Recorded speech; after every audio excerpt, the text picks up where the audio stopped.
नमस्कार दोस्तों, मैं विनोद बाकुलिया एक बार फिर से आप सभी का हमारे YouTube चैनल धैर्य स्टडी पॉइंट में स्वागत है। आज की वीडियो अत्यंत इम्पोर्टेंट होने वाली है। आज की वीडियो में अपन अत्यंत महत्वपूर्ण क्वेश्चन देखने वाले हैं 15। ठीक है, राजनीति विज्ञान के मूल आधार आपकी 28 मार्च की एग्ज़ाम होने वाली है। उसके लिए यह एक महत्वपूर्ण वीडियो हो सकती है। ठीक है, यदि वीडियो को पूरा देखें तो, क्योंकि मैं दो अंकों के जो आपके क्वेश्चन आने वाले हैं 10, उन पर मैं लगातार वीडियो लेकर आ रहा हूँ। पहले मैंने हिस्ट्री के क्वेश्चन लेकर आया, अब राजनीति विज्ञान के आपके सामने क्वेश्चन लेकर आया हूँ आंसर के साथ। तो यार, यदि आप हमारे यूट्यूब चैनल पर नए हो तो चैनल को सब्सक्राइब करो, बेल आइकन को प्रेस करो, क्योंकि इस प्रकार की वीडियो मैं यहाँ पर लेकर आता रहता हूँ।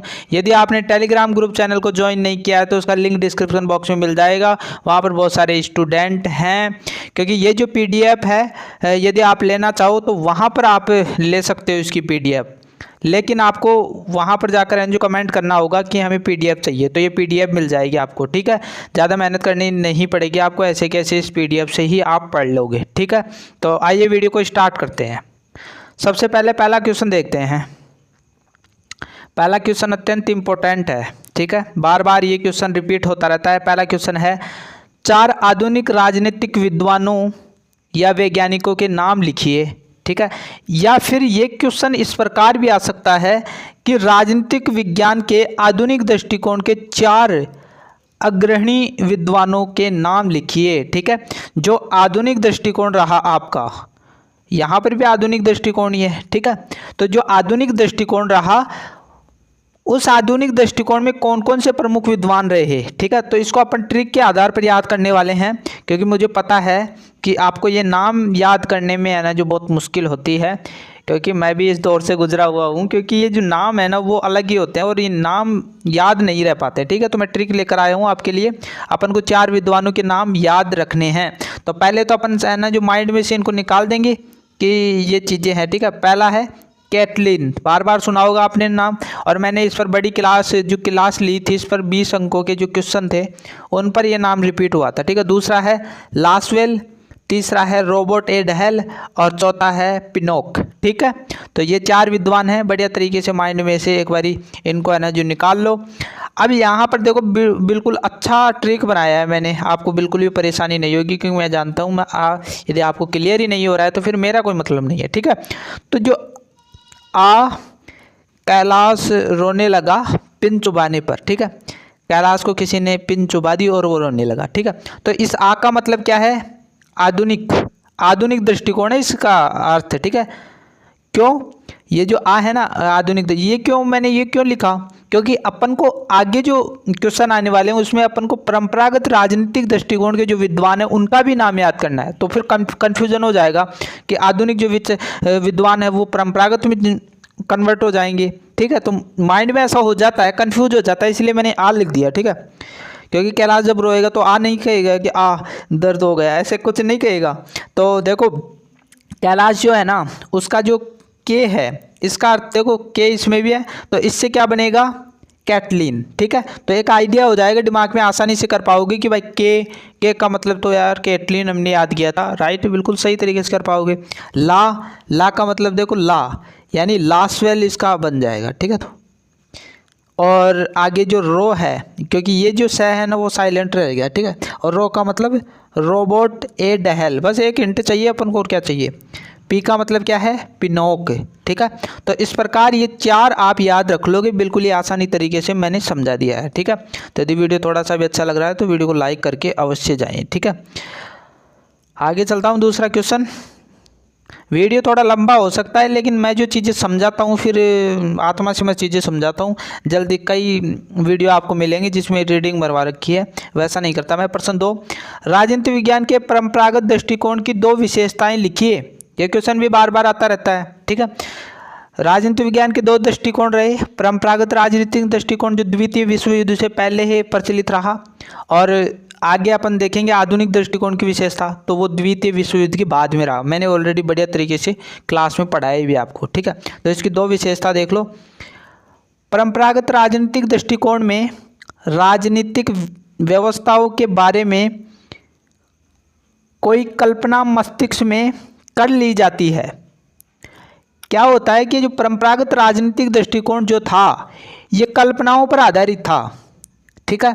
जो राजनीतिक व्यवस्थाएं हैं उनके संदर्भ में, कि राजनीतिक व्यवस्था का मतलब राजनीति के संदर्भ में व्यवस्था बनाना, कि राजनीति ऐसी होनी चाहिए, राजनीति वैसी होनी चाहिए। परंपरा में जो प्राचीन काल में राजा हुआ करता था, राजा के लिए क्या व्यवस्था होनी चाहिए, मंत्रियों के लिए क्या व्यवस्था होनी चाहिए, शासन किस प्रकार चलाना चाहिए, वो सारी की सारी क्या हुए राजनीतिक व्यवस्था। और उनके बारे में इस दृष्टिकोण में, परंपरागत दृष्टिकोण में सिर्फ कल्पना की जाती थी, बड़ी बड़ी कल्पनाएं कर दी। जैसे आपने प्लेटो का नाम सुना होगा, उसने आदर्श राज्य का सपना देखा था कि आदर्श, सब बड़ी बड़ी फेंक दी, उसने कल्पना कर दी। तो इस दृष्टिकोण में क्या होता है कि इस व्यवस्था के प्रति जो मस्तिष्क में कल्पना की जाती है और फिर उस कल्पना को रचनात्मकता का रूप दिया जाता है, ठीक है। पहले कल्पना की, उसके बाद में उसको है ना जो कार्य करने पर है ना जो बल दिया जाता है, ठीक है। यहाँ तक क्लियर हो गया, ठीक है। इसका दूसरी जो विशेषता है वो और देख लेते हैं। इस दृष्टिकोण की अध्ययन पद्धतियाँ, इस दृष्टिकोण में कौन कौन सी अध्ययन पद्धतियाँ अपनाई जाती हैं। जैसे परंपरा से संबंधित है तो देखो ऐतिहासिक अध्ययन पद्धति अपनाई जाएगी, क्योंकि जो प्राचीन काल रहा वो किससे संबंधित रहा, इतिहास से संबंधित रहा, इसलिए उसे ऐतिहासिक बोल दिया जाता है। तो पद्धति कौन सी, पहली ऐतिहासिक पद्धति हो जाएगी। दूसरी, इतिहास जो होता है, ऐतिहासिक सारी जो चीज़ें होती हैं उनमें वर्णन दिया जाता है, ठीक है। वर्णन किया जाता है, बड़ा बड़ा वर्णन प्रस्तुत किया जाता है। तो इसमें देखो वर्णनात्मक पद्धति, क्योंकि अपन कल्पना कर रहे हैं तो उसमें बहुत सारा वर्णन भी करेंगे, ठीक है। तुलनात्मक पद्धति, एक चीज़ को दूसरे चीज़ के साथ में तुलना करके पढ़ाया जाता है, ठीक है। और निगमनात्मक पद्धति, ठीक है, इसमें नियम और सिद्धांत बनाए जाते हैं, ठीक है।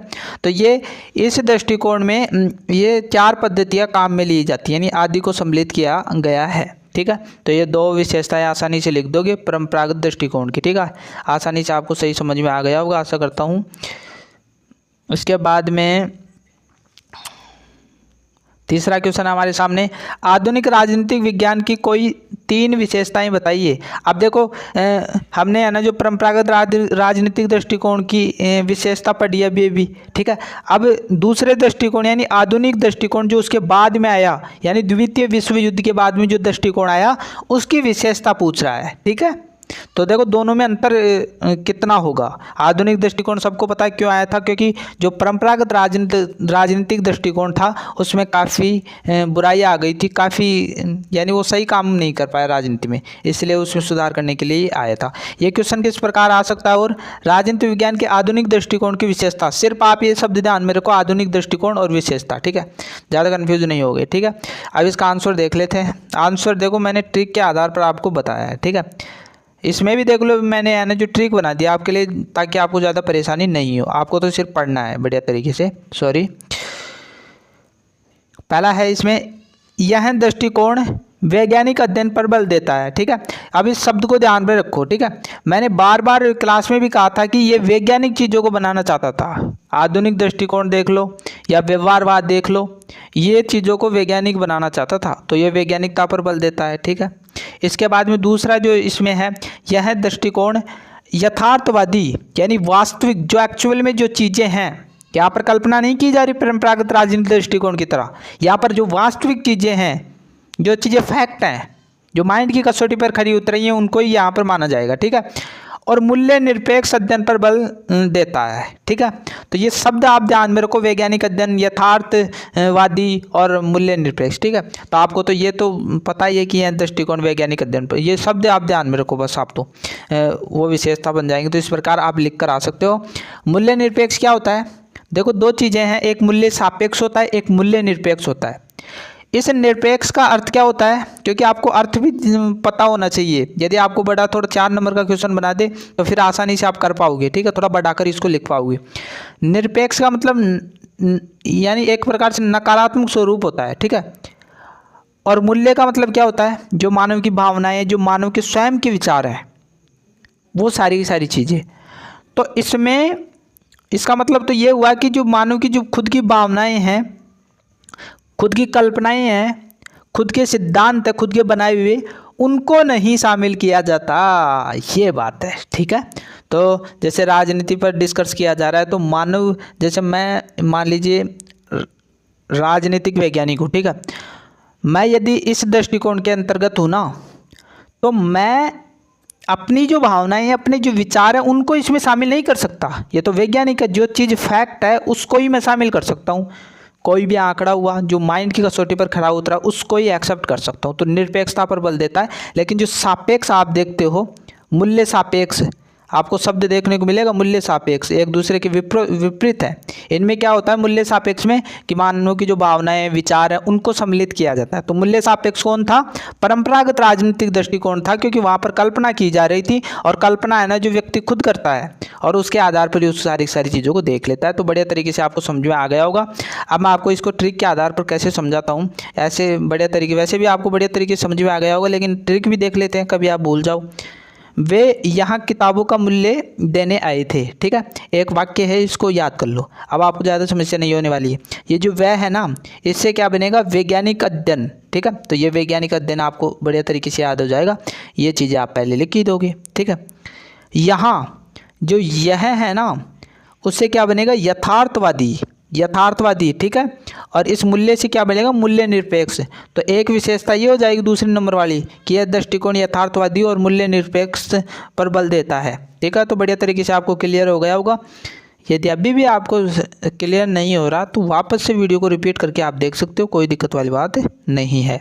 चौथा क्वेश्चन आ रहा है आपके सामने। चौथा क्वेश्चन, परंपरागत राजनीतिक सिद्धांत के किन्हीं 4 प्रतिपादकों के नाम लिखिए, ठीक है।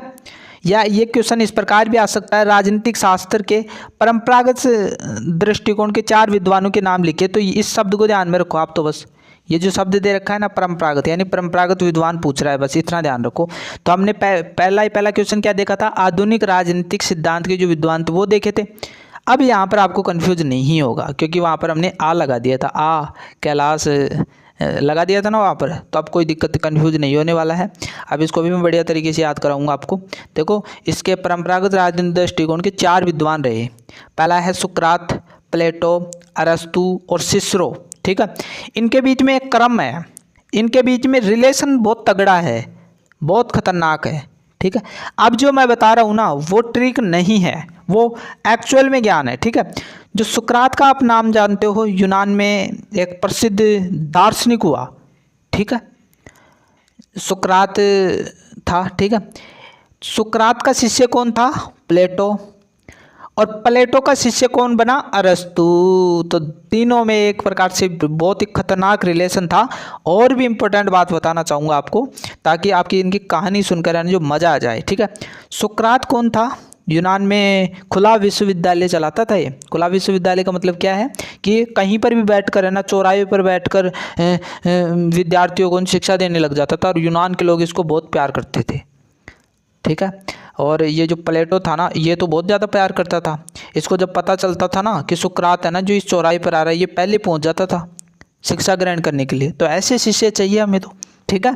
तो ये इस पहुंच जाता था। और मज़े की बात यह है कि सुकरात को जहर का प्याला दिया गया, क्योंकि इसके जो धर्मांधकारी थे उस यूनान के, वो इसके कट्टर विरोधी हो गए थे, क्योंकि बहुत सारी चीज़ें थी तो उन पर नहीं जाना है, और इनको जहर का प्याला दिया गया। तो ये प्लेटो है ना जो इसको बचाना चाहता था, लेकिन इस सुकरात ने बोला कि नहीं, मैं जहर का प्याला पी लूँगा, इससे मैं तो चला जाऊँगा, लेकिन लोगों के दिमाग से मैं कभी नहीं निकल पाऊँगा। फिर प्लेटो है ना जो रुष्ट होकर है ना जो चला गया था, यूनान को छोड़ दिया। तो 10-15 साल है जो यूनान में नहीं रहा, विश्व के बहुत सारे गुरुओं से ये मिला। उसके बाद में वो जो गुरु है ना, उन्होंने बोला कि प्लेटो तू वापस चला जा अपने यूनान में और अपने गुरु का बदला ले। फिर ये यूनान आ गया, और यूनान में आकर इसने है ना यूनान में आकर एक एकेडमी भी खोली थी, आप पढ़ोगे। इन्होंने एक एकेडमी खोली, और फिर इसके बाद में इस एकेडमी में है ना जो अरस्तु पढ़ने आया था। तो 4 विद्वान तो आपको बढ़िया तरीके से याद हो गए होंगे, और ये सिसरो आप ऐसे कैसे याद कर लोगे। और इसका ट्रिक क्या है?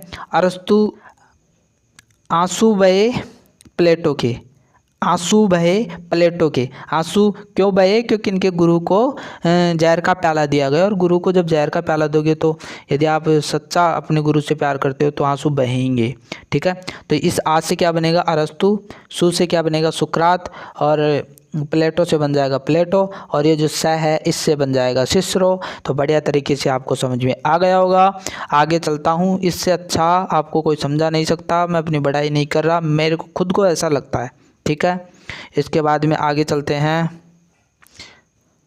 ठीक है, ये पेन चुन लेते हैं। पांचवा, आगमनात्मक पद्धति का अर्थ बताइए, ठीक है। अथवा में इस प्रकार भी आ सकता है, आगमनात्मक अध्ययन पद्धति क्या है, वो किसी भी प्रकार से क्वेश्चन दे सकता है। तो इसका आंसर देख लेते हैं, क्या दिक्कत है। आगमनात्मक विधि में अनेक घटनाओं वह तथ्यों निरीक्षण क्या बोलते हैं, ऑब्जर्वेशन, ठीक है। ऑब्जर्व करते हैं ना अपन, चीज़ों को देखते हैं, तो वही है ये निरीक्षण। इसका मतलब क्या, अवलोकन करना। अपन किसी चीज़ को देख रहे हैं, जैसे किसी चीज़ की जांच कर रहे हैं, तो निरीक्षण हो जाएगा, ठीक है। और उनका विश्लेषण करके एक सामान्य सिद्धांत या नियम बनाया जाता है, ठीक है। ये जो सामान्य है इसके आगे है ना, जो आप नियम भी जोड़ लेना, ठीक है। एक सामान्य नियम या सिद्धांत का प्रतिपादन किया जाता है, ठीक है। तो साफ साफ सी बात है, ये जो विधि है इसमें कोई घटना हो गई मान लीजिए, ठीक है, मान लीजिए कोई आग लग गई, ठीक है, तो वहाँ पर और बहुत सारे तथ्य जो वहाँ पर लोग जाकर हैं, जो पहले अवलोकन करेंगे कि भाई ये आग क्यों लगी, ऐसे कैसे, और फिर पूरी घटना का विश्लेषण करेंगे, काट छाट करेंगे कि ऐसे ये आग कैसे लग सकती है, और घर वाले कहाँ गए हुए थे, तो सारी चीज़ों का अध्ययन करके सिद्धांत और नियम बनाएंगे, ठीक है। तो एक उदाहरण के माध्यम से मैंने समझाया है। राजनीति में किस प्रकार निरीक्षण करेंगे घटनाओं का, किस प्रकार आप अवलोकन करेंगे, वो सारी की सारी चीज़ें। तो इसमें एक प्रकार से सिद्धांत और नियम बनाना है बस, और कुछ भी नहीं है। आगे चलते हैं। छठा है, व्यवहारवाद क्या है, ठीक है। ये क्वेश्चन भी बार बार आता रहता है, व्यवहारवाद क्या है। इस पर तो मैंने डिटेल से क्लास ली थी, आपको तो बढ़िया तरीके से समझ में आना चाहिए। रॉबर्ट डहल के अनुसार व्यवहारवाद है, इन्होंने एक परिभाषा दी थी, क्लास में मैंने समझाया था। व्यवहारवादी क्रांति परंपरागत राजनीति विज्ञान की असफलताओं के प्रति असंतोष का परिणाम है। इस क्रांति का उद्देश्य राजनीति विज्ञान को अधिक वैज्ञानिक बनाना है, ठीक है। देखो ये है ना, जो द्वितीय विश्व युद्ध के बाद आया था, तो परंपरागत राजनीति विज्ञान में जो बुराइयां थी उनको दूर करने के लिए ये आया था। तो यहाँ पर देखो, यहाँ पर दे भी रखा है, एक प्रकार से क्रांति थी। ये परंपरागत राजनीति विज्ञान की जो असफलताएं रही द्वितीय विश्व युद्ध के पहले तक, उनको दूर करने के लिए आया था ये, ठीक है। तो उनके प्रति असंतोष रहा, तभी तो ये आया ना। और इसका उद्देश्य क्या था, उस परंपरागत राजनीति विज्ञान को वैज्ञानिक बनाना, ठीक है। 20 साल तक ये काम इसने किया, 1965 से 1945 से लेकर 1965 या 70 तक इसने काम किया। उसके बाद में इसमें बुराइयाँ आ गई, ये उतना कारगर नहीं हो पाया। उसके बाद में उत्तर व्यवहारवाद आया था, ठीक है। तो यहाँ तक क्लियर हो गया होगा आपको। अब इसका जो अर्थ है ना, वो तो परिभाषा थी, अब थोड़ा बहुत अर्थ भी देख लेते हैं। अर्थात व्यवहारवाद एक बौद्धिक क्रांति थी जो परंपरागत राजनीतिक दृष्टिकोण की कमियों को दूर करने के लिए आई थी। मैंने पहले बता दिया है, परंपरागत राजनीतिक दृष्टिकोण में जो कमियां थी उनको दूर करने के लिए ये दृष्टिकोण आया था व्यवहारवाद, ठीक है। इसके बाद में देखो, वेरी इंपॉर्टेंट क्वेश्चन आ रहा है, डेविड स्टर्न ने व्यवहारवाद की कौन सी बौद्धिक आधारशिलाएं दी, ठीक है। या फिर ये क्वेश्चन इस प्रकार भी आ सकता है, व्यवहारवाद प्रमुख 4 लक्षण लिखिए। या इस प्रकार भी आ सकता है, डेविड स्टर्न द्वारा प्रतिपादित व्यवहारवाद की कोई 4 विशेषताएं बताइए, ठीक है। वैसे तो इसकी विशेषताएं 7 हैं शायद, ठीक है, 8 हैं, सॉरी 8 इसकी विशेषताएं हैं, हमने याद भी किया था वहाँ पर क्लास में। अभी इसको ट्रिक के आधार पर याद कर लेते हैं, कोई दिक्कत वाली बात नहीं है, बोलोगे नहीं आप, है ना, जो विनोद बाकुलिया क्लास देख रहे हो, कोई छोटी मोटी बात नहीं है, ठीक है। तो टेंशन लेने की ज़रूरत नहीं है। ट्रिक देखो, वहाँ पर भी मैंने रिपीट किया था, यहाँ पर भी कर रहा हूँ। निशा तक पहुँचने के लिए प्रमाण देने होंगे, मूव, ठीक है, और यहाँ पर सू और लगा देना, ठीक है, उसमें अपन देगा तो सू, ठीक है। तो देखो, नी जो है ना, नी से क्या बनेगा, नियमन, ठीक है। ये जो शुरू का नी है उससे नियमन बनेगा। ये जो सा है ना, उससे क्या बनेगा, सत्यापन, ठीक है।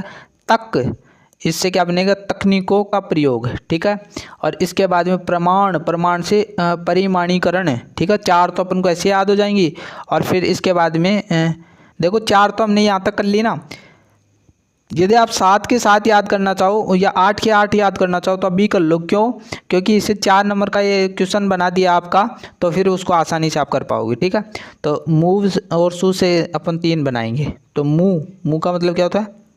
मूल्य निर्धारण। ठीक है, और ये वह है ना, आधा वह, इससे क्या बनेगा? व्यवस्थित अध्ययन। ठीक है, 7वां क्या है? ये जो सु है ना, इससे क्या बनेगा? शुद्ध विज्ञान। ठीक है, जो सु है ना शुरू का अक्षर, इससे।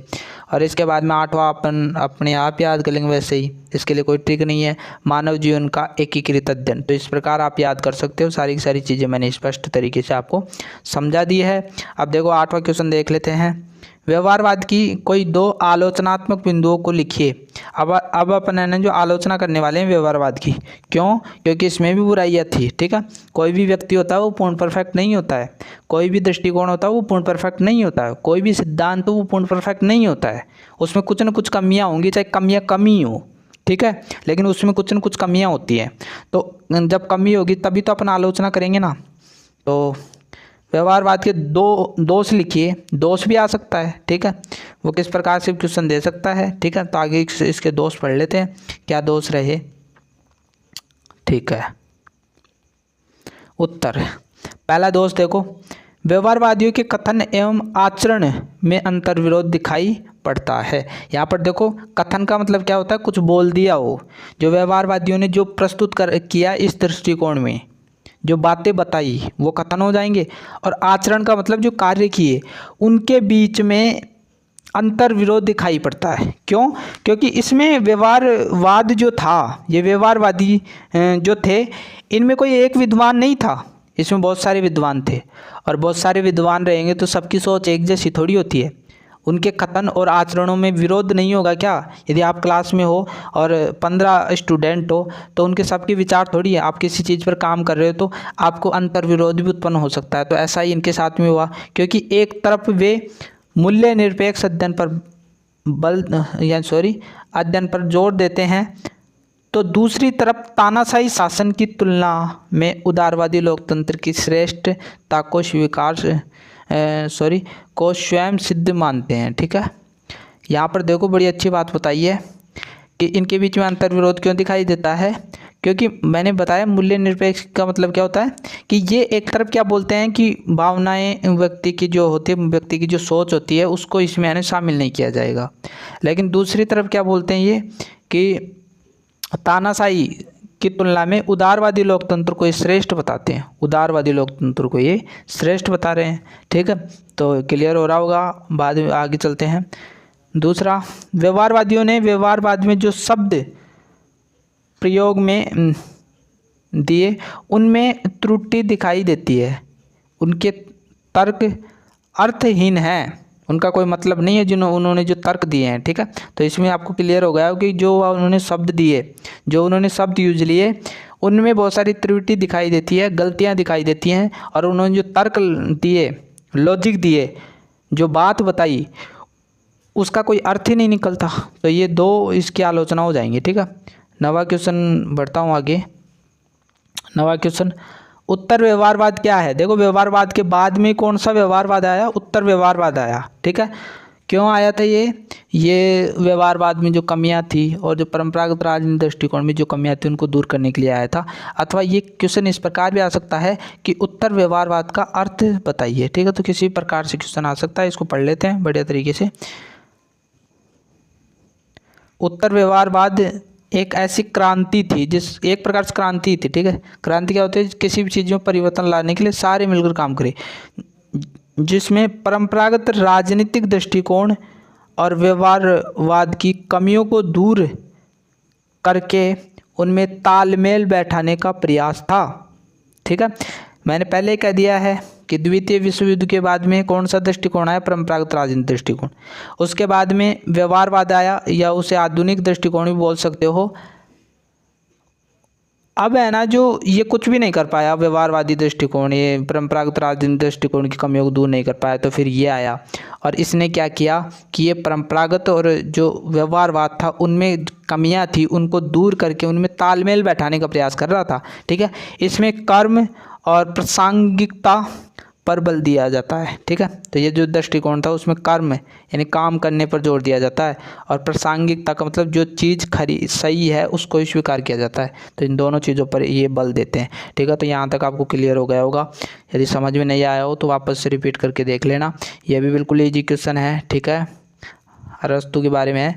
10वां क्वेश्चन है, पॉलिटिक्स ग्रंथ किसने लिखा था? ये क्वेश्चन आया था। ठीक है, तो अरस्तु ने लिखा है। ठीक है, और यहाँ पर एक क्वेश्चन और याद कर लेना, प्लेटो ने रिपब्लिक ग्रंथ की रचना की।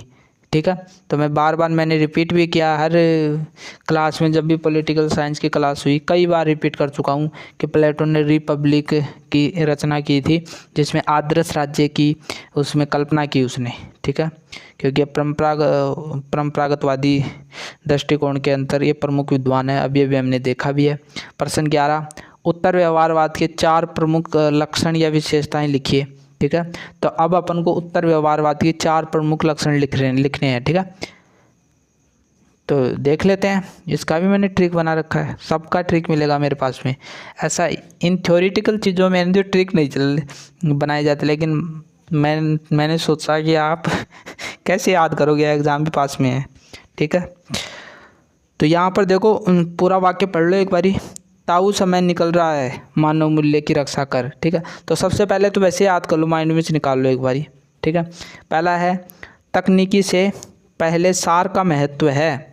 ठीक है, तकनीकी अपन को बाद में लगानी है, सार का मतलब क्या हो, उद्देश्य। ठीक है, जब मैं उत्तर व्यवहारवाद बता रहा था तो विशेषताएं मैंने ये सारी की सारी विशेषताएं बताई थी, लेकिन उनका अर्थ नहीं बताया था। तो यहाँ पर आप अर्थ उसका ध्यान में रख लेना। ठीक है, सार का मतलब क्या होता है, उद्देश्य। तो ये क्या बोल रहा है कि आप है ना जो तकनीकी से पहले आपको उद्देश्य निर्धारित करने होंगे।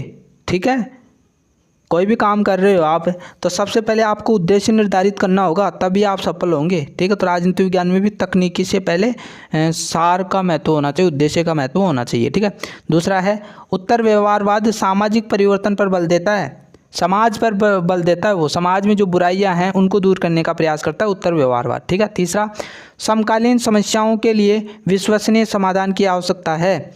समकालीन समस्याएं कौन सी हैं ये, यानी इस उत्तर व्यवहारवाद से पहले जितनी भी समस्याएं रही, परंपरागत राजनीतिक दृष्टिकोण के समय समस्याएं रही और आधुनिक दृष्टिकोण के समय जो समस्याएं रही, उन समस्याओं का एक अच्छा समाधान होना अत्यंत आवश्यक है, ये बोल रहा है। ठीक है, और चौथा क्या है, मानव मूल्य की रक्षा में बुद्धिजीवियों की महत्वपूर्ण यानी अहम भूमिका है। ठीक है, तो जो मानव मूल्य हैं उनकी जो रक्षा में है ना, जो ये जो जितने भी विद्वान रहे, बुद्धिजीवी रहे, उनका है ना जो अहम भूमिका रही। ठीक है, तो इसको है ना जो अपन अब ट्रिक के आधार पर याद कर लेते हैं। ठीक है, ताकि आपको चीज़ें बढ़िया तरीके से क्लियर हो जाएं। ठीक है, तो मैंने इसको मिटा दिया है। ता का मतलब क्या होगा, इसको तय कर देंगे। शुरू में जो देख रहा है ना, एक बार माइंड में से निकाल लिया हमने। अब है ना तकनीकी बनेगा इस सबसे, तकनीकी से पहले सार का महत्व। ठीक है, तो एक हिंट मिल जाता है अपन को। दूसरा उससे उत्तर व्यवहारवाद बनेगा। उत्तर व्यवहारवाद सामाजिक परिवर्तन पर बल देता है। ठीक है, इसके बाद में जो समय में जो सम है, इससे क्या बनेगा, समकालीन समस्याओं के लिए विश्वसनीय समाधान की आवश्यकता है। ठीक है, इसके बाद में पूरी की पूरी लाइन जो दे रखी है ये ऐसे कैसे आ जाएगी, मानव मूल्य की रक्षा में बुद्धिजीवियों की अहम भूमिका है। ठीक है, तो यहाँ तक आपको क्लियर हो गया होगा। आगे बढ़ता हूँ। ठीक है, 12वां अंतः अनुशासनात्मक दृष्टिकोण का क्या अर्थ है। ठीक है, ये क्वेश्चन इस प्रकार भी आ सकता है, किसी प्रकार दे दे। अंतः शास्त्रीय उपागम से आप क्या समझते हैं। ये जो उपागम है ना, इससे घबराओ मत करो। इसका अर्थ क्या होता है, दृष्टिकोण भी बोलते हैं इसको। ठीक है, नज़रिया भी बोल सकते हो। आप किस चीज़ से चीज़ों को देख पा रहे हो, वो चीज़ें हैं। ठीक है, तो इसके बारे में इसको अर्थ बताना है अपन को। ठीक है, तो इसमें ये जो पूरा का पूरा आप शब्द देख रहे हो, ठीक है, एक मिनट रुको, थोड़ा पेन बदल लेता हूँ। ये जो आप शब्द देख रहे हो, ठीक है, ये इतना शब्द, इसमें 4 शब्द हैं। ठीक है, ये 4 शब्द कौन कौन से हैं देखो। इसमें एक शब्द तो ये हो जाएगा। ठीक है, एक शब्द तो ये हो गया। दूसरा शब्द इसे, ये जो अनुशासनात्मक है, इसके 2 टुकड़े करोगे, संधि विच्छेद करोगे तो अनुशासन प्लस आत्मक, तो दूसरा शब्द अनुशासन हो जाएगा, और तीसरा शब्द आत्मक, और चौथा शब्द क्या होगा, दृष्टिकोण। तो 4 शब्दों से मिलकर बना है, तो ये काम आने वाले हैं अपन को आगे, ठीक है।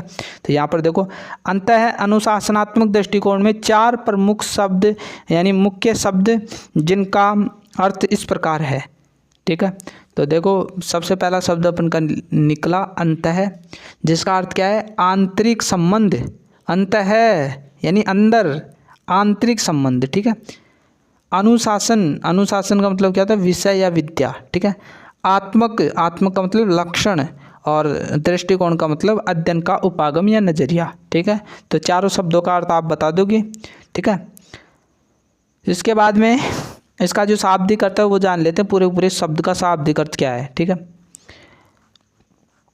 इस प्रकार शाब्दिक अर्थ अध्ययन का ऐसा दृष्टिकोण जो विभिन्न विषयों में आंतरिक संबंध यानी घनिष्ठ संबंध के लक्षण पर बल देता है, यह अंतः अनुशासनात्मक दृष्टिकोण या उपागम कहलाता है। तो देखो, ये इन चीज़ों को इसने जोड़ दिया, ठीक है। ये सारी की सारी चीज़ें जोड़ कर है ना, जो ये पूरी की पूरी शब्दावली इसने बना दी, ठीक है। क्लियर है, यहाँ पर आपको क्लियर हो गया होगा। इसके बाद में चलते हैं 13वां क्वेश्चन। फिर आपकी 13वां क्वेश्चन, राजनीतिक शास्त्र का समाज शास्त्र से क्या संबंध है? क्योंकि 2 शास्त्र चल यानी वैसे तो बहुत सारे शास्त्र हैं, तो राजनीतिक शास्त्र और समाज शास्त्र 2 अलग अलग हैं, ठीक है। तो इनमें संबंध क्या है, ठीक है। यह क्वेश्चन इस प्रकार भी आ सकता है, समाज शास्त्र और राजनीतिक विज्ञान के बीच संबंध बताइए, ठीक है। तो इस प्रकार भी क्वेश्चन ये आ सकता है, तो आपको बढ़िया तरीके से समझ में आ रहा होगा। इसके बीच में संबंध बता देते हैं क्या क्या संबंध है। देखो, पहला आप देख रहे हो, समाज शास्त्र का अध्ययन क्षेत्र बहुत ही विस्तृत है, ठीक है। जो समाज शास्त्र ले रखे हैं उनको सबको पता है कि जो समाज शास्त्र है ना, उसका जो अध्ययन है, बहुत सारी चीज़ें इसमें अध्ययन की जाती हैं। तो एक व्यापक दृष्टिकोण मान सकते हो, बहुत ही विस्तृत है, आपको ज़्यादा पढ़ना पड़ता है इसमें। थ्योरी है ना जो आपको ज़्यादा पढ़नी पड़ती है, ज्ञान ज़्यादा है इसमें, ठीक है। क्योंकि बहुत सारी सब्जेक्ट इसी से समाज शास्त्र से निकली हैं, इसलिए विस्तृत है। और जिसमें राजनीतिक शास्त्र उसका अंग मात्र है, ठीक है। तो यह जो राजनीतिक शास्त्र है ना, वो समाज शास्त्र से ही निकला है, ठीक है। तो फिर व्यापक हुआ ये, और राजनीतिक शास्त्र एक प्रकार से इसका अंग मात्र है, ठीक है। तो यहाँ तक क्लियर हो गया होगा। आगे चलते हैं। दूसरा, दल, वर्ग, गुट, संस्थाएं, सभाएं, ठीक है। ये आपने कई बार देखा होगा, कोई वर्ग बन जाता है, कोई संस्था भी देखी होगी, सभा होती है वो भी देखी होगी आपने, कोई दल बना लिया वो भी देखा होगा। सभी के सभी, ये सारे के सारे हैं ना, जो राजनीतिक शास्त्र से उतना ही संबंध रखती हैं जितना कि समाज शास्त्र से, ठीक है। तो ये जो जितने भी देख रहे हो ना आप, ये दोनों दृष्टिकोणों से संबंध रखते हैं विशेष, राजनीतिक शास्त्र से भी और समाज शास्त्र से भी, ठीक है। तो बढ़िया तरीके से आपको क्लियर हो गया होगा। अब 2 क्वेश्चन और बचे, इनको भी देख लेते हैं। वेरी इंपॉर्टेंट क्वेश्चन है शक्ति वाला, ठीक है। तो ये क्वेश्चन भी आ सकता है, शक्ति से आप क्या अभिप्राय है, ठीक है। शक्ति से आपका क्या अभिप्राय है, ठीक है। अथवा शक्ति को परिभाषित कीजिए, ठीक है। तो इस प्रकार से अपन को शक्ति को परिभाषित करना है। सबसे पहले परिभाषा दे देते हैं, उसके बाद छोटा सा अर्थ भी जान लेंगे।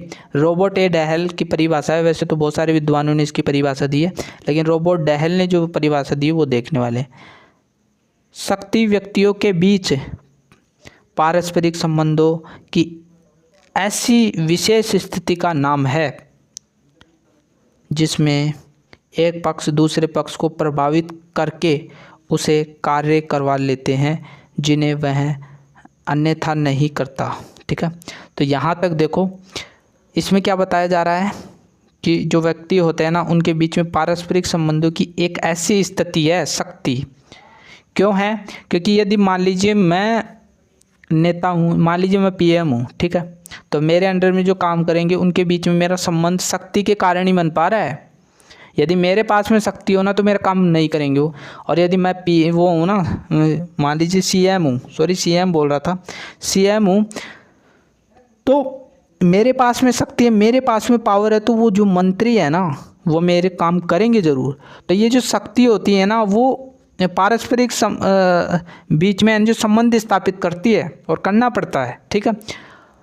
और इसमें क्या होता है कि एक पक्ष है ना, जो जब शक्ति होती है ना एक पक्ष के बाद में, तो दूसरे पक्ष को वो प्रभावित करके और उससे काम निकलवा लेती है। जैसे मंत्री हुए तो उसका काम कर देते हैं, सीएम का काम करेंगे। क्यों? क्योंकि वो शक्ति के कारण ही तो हो पा रहा है ना। यदि सीएम के पास में कोई शक्ति नहीं हो तो फिर प्रभावित होकर के काम कर पाएंगे क्या? नहीं कर पाएंगे। ठीक है, तो यहाँ पर आपको बढ़िया तरीके से समझ में आ गया होगा। अब इसको अर्थ देख लेते हैं कि ये क्या कहना चाह रहा है, आखिरकार में इसका अर्थ क्या है। ठीक है, राजनीति विज्ञान में शक्ति एक केंद्रीय विषय है। ठीक है, राजनीति विज्ञान जो है ना उसमें शक्ति एक केंद्रीय विषय क्यों है?